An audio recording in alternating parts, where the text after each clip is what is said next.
मानव व्यवहार कैसे संचालित होता है। नमस्कार, आप सभी को हिंदी कहानी में स्वागत। मानव व्यवहार मानव व्यक्तियों के समूह को जीवन भर आंतरिक और बाहरी उत्तेजनाओं पर प्रतिक्रिया करने की क्षमता मानसिक, शारीरिक और सामाजिक है। व्यवहार आनुवंशिक और पर्यावरणीय कारकों द्वारा संचालित होता है जो किसी व्यक्ति को प्रभावित करता है। व्यवहार आंशिक रूप से विचारों और भावनाओं से भी संचालित होता है, जो व्यक्तिगत मानस में अंतर्दृष्टि प्रदान करता है, जो दृष्टिकोण और मूल्यों जैसी चीजों को प्रकट करता है। मानव व्यवहार मनोवैज्ञानिक लक्षणों द्वारा आकार लेता है। व्यक्तित्व प्रकार व्यक्ति से व्यक्ति में भिन्न होता है, जो भिन्न कार्यों और व्यवहार का उत्पादन करते हैं। सामाजिक व्यवहार दूसरों पर निर्देशित कार्य के लिए जिम्मेदार है। यह सामाजिक संपर्क और संस्कृति के साथ साथ नैतिकता, पारंपरिक संबंधों, राजनीतिक और संघर्ष के काफी प्रभाव से संबंधित है। कुछ व्यवहार सामान्य होते हैं जबकि अन्य सामान्य होते हैं। व्यवहार की स्वीकार्यता सामाजिक मानदंडों पर निर्भर करती है और सामाजिक नियंत्रण के विभिन्न धारणाओं द्वारा नियंत्रित करती है। सामाजिक मानदंड भी व्यवहार के नियंत्रित करते हैं, जिसके तहत मनुष्य पर कुछ नियमों का पालन करने और कुछ व्यवहार प्रदर्शित करने का दबाव डाला जाता है, जिन्हें दिए गए समाज या संस्कृति के आधार पर स्वीकार्य या अस्वीकार माना जाता है। संज्ञानात्मक व्यवहार ज्ञान प्राप्त करने और उसका उपयोग करने के क्रियाओं के लिए जिम्मेदार है। यह इस बात से संबंधित है कि जानकारी कैसे सीखे और आगे बढ़ाई जाती है।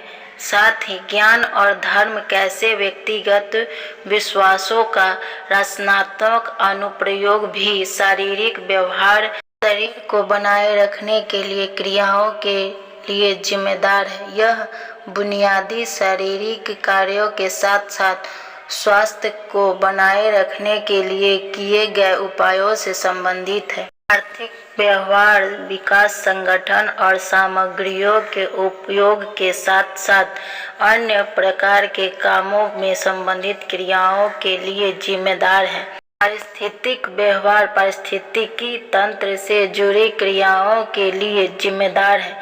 यह इस बात से संबंधित है कि मनुष्य अन्य जीवों के साथ कैसे बातचीत करता है और पर्यावरण मानव व्यवहार को कैसे आकार देता है।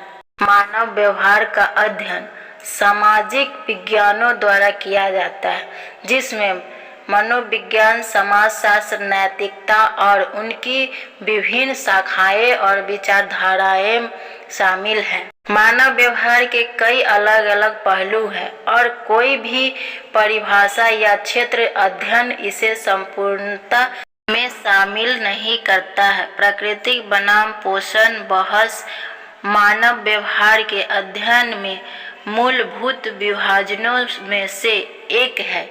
यह बहस इस बात पर विचार करती है कि क्या व्यवहार मुख्य रूप से आनुवंशिक या पर्यावरणिक कारकों से प्रभावित होता है। मानव व्यवहार का अध्ययन कभी-कभी कामुकता और सामाजिक असमानता सहित सांस्कृतिक उद्योग के साथ अपने प्रतिच्छेदन के कारण जनता का अध्ययन आकर्षित करता है। कुछ प्राकृतिक विज्ञान भी मानव व्यवहार पर जोर देते हैं। न्यूरोलॉजी और विकासवादी जीव विज्ञान क्रमशः अध्ययन करते हैं कि व्यवहार तंत्रिका तंत्र द्वारा कैसे नियंत्रित होता है और मानव मन कैसे विकसित हुआ। अन्य क्षेत्रों में मानव व्यवहार अध्ययन का एक माध्यमिक विषय हो सकता है, जब यह विचार किया जाता है कि यह किसी अन्य विषय को कैसे प्रभावित करता है। औपचारिक वैज्ञानिक जांच के बाहर मानव व्यवहार को मानवीय स्थिति भी दर्शन और साहित्य का एक प्रमुख केंद्र है। मन का दर्शन तंत्र इच्छा, मन, शरीर की समस्या और मानव व्यवहार की लचीलापन जैसे पहलुओं पर विचार करता है। मानव व्यवहार का मूल्यांकन प्रश्नावली, साक्षात्कार और प्रयोगात्मक तरीकों के माध्यम से किया जा सकता है। व्यवहार का परीक्षण करने के लिए पशु पक्षी का भी उपयोग किया जा सकता है, जिसकी तुलना मानव व्यवहार से किया जा सकता है। जुड़ाव अध्ययन एक सामान्य तरीका है जिसके द्वारा मानव व्यवहार का अध्ययन किया जाता है। व्यवहार में आनुवंशिक और पर्यावरणिक कारणों को अलग करने के लिए समान जीनोम वाले जुड़ाव बच्चों की तुलना की जा सकती है। जीवशैली बीमारी की प्रति संवेदनशील और स्वस्थ व्यवहारों के पहचान जुड़ाव अध्ययनों के माध्यम से आनुवंशिक और पर्यावरणीय दोनों संकेतों के रूप में की गई है। वीडियो अच्छी लगे तो लाइक और सब्सक्राइब करें, कमेंट करें।